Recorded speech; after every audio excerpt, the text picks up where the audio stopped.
Al preguntarle si era casado, notó que eso lo había dejado con cierta indecisión, como si valiera o no la pena responder. Ernesto entró en un cono de duda, más que de silencio. El muchacho le había preguntado si era casado. Sí, había escuchado bien. No obstante, Ernesto quedó casi sin habla. Fue evidente que la imagen de Miriam pobló su entendimiento. Quizás esperaba otra cosa, y no que investigaran acerca de su estado civil. Preguntarle, por ejemplo, si tuviera estudios de algo, u otra experiencia laboral importante. Si bien el joven que lo entrevistaba tendría ya un determinado tiempo trabajando en esa empresa, estaba seguro que poco o nada sabría acerca de la vida misma. ¿Qué se podría esperar de un jovenzuelo de apenas 20 y pico? ¿Y si la siguiente pregunta versara acerca de la salud de Ernesto? Estaba bien que se lo viera un poco gordito, que usara lentes y su cabello faltara en partes de su cabeza. Pero no era como para preguntarle por Miriam. No era el momento ni el lugar. Tal vez si estuvieran sentados a la mesa de un bar, tomando un café, la respuesta llegaría enseguida. Pero no ahí. No, señor. Miriam hacía un año que había desaparecido de su vida. La había conocido en un encuentro literario, ella escribía poesía. Estuvieron de novios 2 años antes de decidir casarse. Otros 2 años durante los cuales vivieron felices hasta que ella decidiera irse con un amigo en común. De toda la gente que Ernesto conocía, Joaquín era de quien menos hubiese esperado una traición. De chicos habían ido juntos al colegio, hasta que la vida los separara para volverlos a reunir, a través de Miriam. ¿Por qué este muchacho le preguntaba si era casado? ¿Sería útil responderlo? Ernesto quedó dudando, mientras el joven repiqueteaba con el lápiz sobre la hoja, aguardando con manifiesta impaciencia. Si supiera todos los recuerdos que había desencadenado, con esa simple pregunta, no estaría tan ansioso de escuchar la respuesta. El muchacho sería soltero, o tendría novia. No se veía como que fuese casado. No llevaba anillos en sus dedos, aunque esto nada significaría. Vestía camisa perfectamente planchada y almidonada, como si se la hubiese preparado su madre, con todo el cariño del mundo, y corbata de seda italiana. Entonces, sería soltero, y viviría aún con sus padres. Trabajaba en esa oficina, una empresa importante. Tendría un muy buen sueldo dado que era encargado de entrevistar gente para cubrir los lugares necesarios. No sentiría frío en invierno ni calor durante el verano porque ahí, donde estaba, mantenían una temperatura agradable todo el año. Y si no fuera casado cabría la posibilidad que tuviera una noviecita, y saldrían los sábados a la noche al cine y luego a cenar, pensando en construir un futuro venturoso para los dos. Tener hijos que, cuando fuesen grandes, concurrirían a la universidad, se recibirían de ingenieros o abogados influyentes y trabajarían en grandes corporaciones.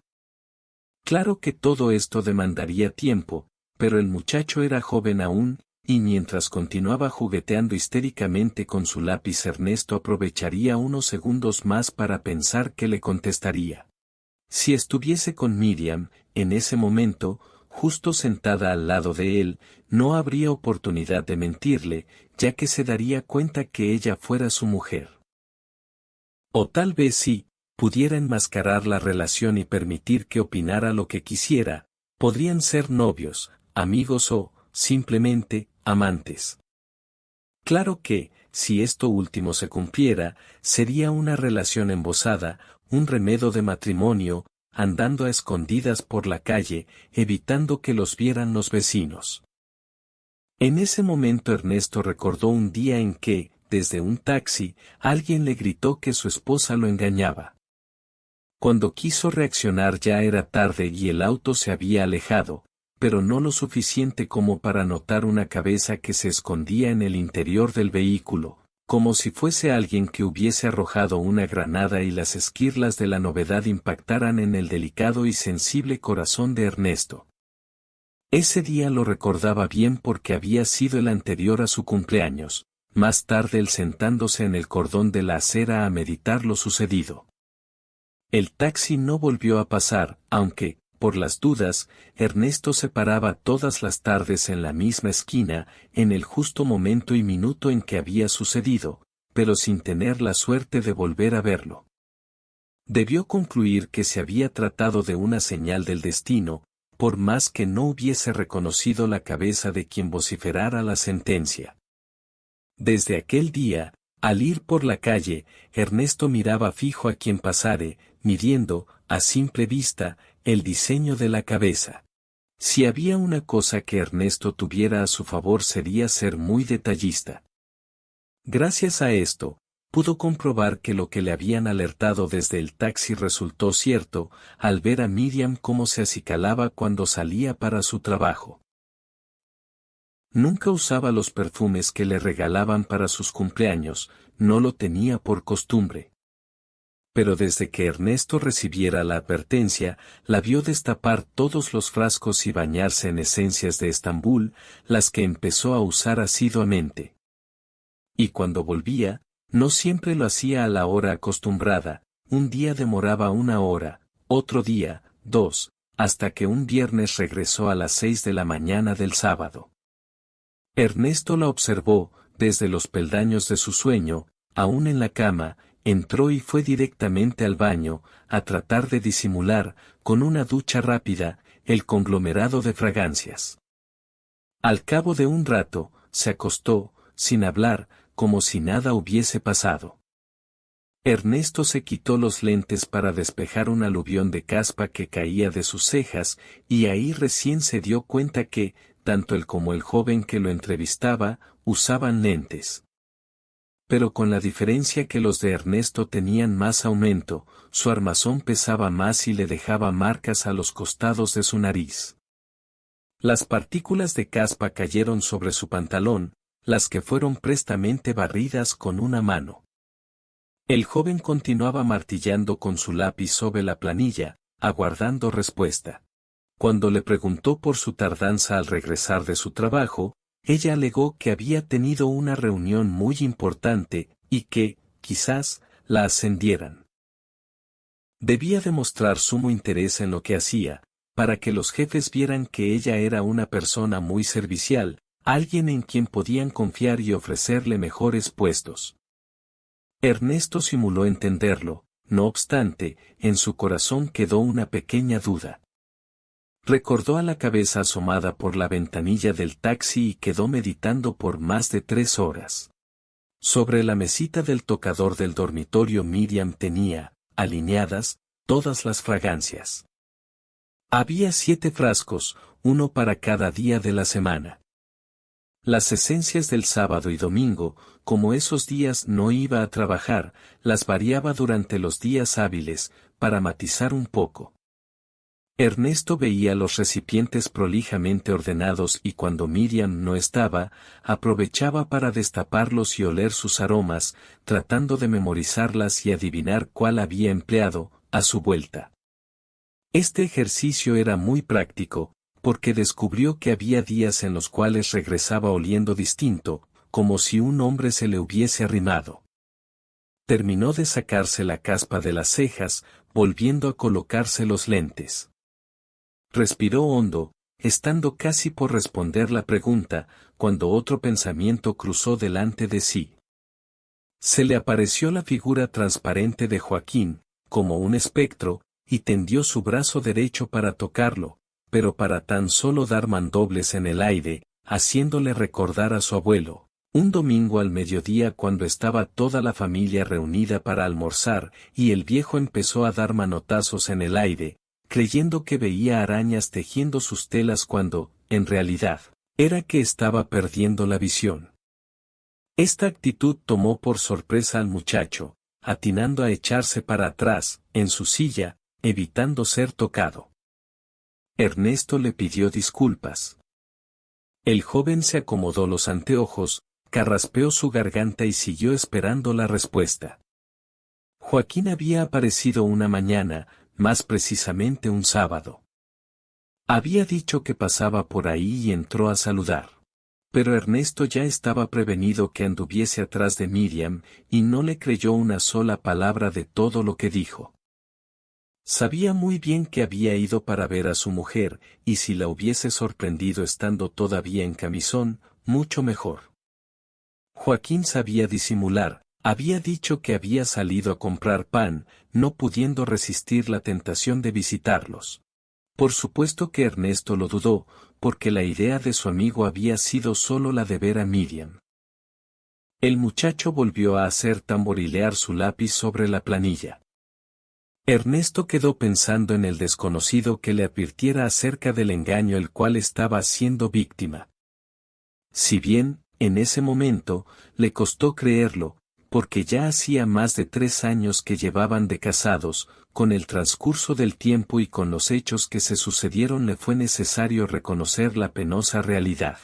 Y estaba en lo cierto que, si hubiese pretendido hablar con Miriam del tema, ella negaría todo, para poder continuar con sus encuentros ocultos. Pero las cosas siempre tenían un límite. Y aunque Ernesto no hubiese tenido oportunidad de encontrar al desconocido del taxi y preguntarle cómo era que sabía de la traición de Miriam, igualmente la sensación de que había sido todo cierto torturaba su alma hasta el límite de dejarlo sin habla. Los imaginaba en la cama, disfrutándose el uno al otro. Joaquín la besaría despacio, saboreándola durante toda la hora de hotel que hubiese contratado. Sacó su pañuelo para limpiar la grasitud de sus lentes, no pudiendo evitar que, al quitárselos de nuevo, otra lluvia de caspa, proveniente de sus cejas, cayera sobre sus rodillas. El joven observaba todo, y, de cuando en vez, hacía anotaciones al margen de la planilla, con unos jeroglíficos que sólo él entendía. Lo vio hacer estas maniobras y supuso que estaría apuntando que el candidato al puesto tenía caspa, cierta rudeza en sus manos y una leve capa de sebo cubriendo los cristales de sus anteojos. A Ernesto, lo de las anotaciones al margen, le pareció degradante. Y si ese muchacho fuera su hijo, de gusto le enseñaría cómo tratar a la gente. Terminó de anotar varias cosas, llenando casi todo el margen de la planilla, abrió el cajón de su escritorio buscando un sacapuntas, lo que le hizo recordar a Joaquín, y la última vez que lo viera. Había dicho que tenía que hacer un viaje, no sabiendo cuándo regresaría. Casualmente, Miriam había insinuado que podrían tomarse unos días de vacaciones, mencionando un lugar donde, también por ventura, estaría Joaquín. Ernesto juntó fuerzas para decir no, puso excusas que no fueron del todo creíbles, como ser, falta de dinero, responsabilidad en el trabajo de ella. Ernesto hacía 2 años que no conseguía estar empleado, y otros temas que, en ese momento, estando sentado frente al escritorio del muchacho, no recordó. La escena del taxi fue el preludio de la debacle matrimonial. A las 3 semanas de aquella advertencia, al llegar a casa, luego de hacer unas compras, se encontró con una carta dejada sobre la mesa del living. En ella, Miriam comentaba que había tomado la decisión de abandonarlo, y que se iba con Joaquín. Este hecho no lo tomó por sorpresa, porque gracias al aviso del desconocido pasajero del taxi, ya estaba en guardia. Miriam había querido borrar todo su pasado, en el dormitorio ya no estaban los frascos de esencias aromáticas, se los había llevado. Y lo más triste fue encontrar que había cortado todas las fotos del álbum, donde ella aparecía, dejando solo la imagen de Ernesto. El querido álbum de fotos, lo último que le quedaba a Ernesto como recuerdo de haber tenido, alguna vez, mujer, había sido atrozmente violentado con un rencor el cual pocas veces se hubiese visto. Entre los dedos de Ernesto pasaban las viejas fotos, donde antes se veía a una pareja, ahora estaba su sola imagen en el altar de la iglesia, en la playa, de luna de miel y en todos lados donde fuera necesario y deseado conservar el recuerdo de haber estado juntos. Ernesto contemplaba las fotos cortadas mientras una lágrima rodaba, escapando de sus anteojos, por su mejilla. Los días que siguieron la soledad de la casa lo abrazó, y cuando el último paquete de fideos salió de la alacena de la cocina para sumergirse en una olla con agua caliente, decidió que ya era hora de buscar trabajo. A las 5 de la mañana se presentó en la oficina de empleos, con su traje bien planchado, camisa y zapatos que le apretaban los pies. Tras 2 horas de espera, lo recibió un muchacho. Lo invitó a que tomara asiento del otro lado del escritorio. Ese joven parecía estudiarlo en todo detalle que pudiera, cejas pobladas de caspa, lentes con cristales de bastante aumento, manos de haber trabajado la tierra y, en el rostro, una necesidad acuciosa de conseguir trabajo. Lo primero que le preguntó fue si era casado. Tras haberlo meditado un instante, Ernesto se levantó de su silla, asió al joven por la corbata de seda italiana, le propinó 2 cachetazos y se fue.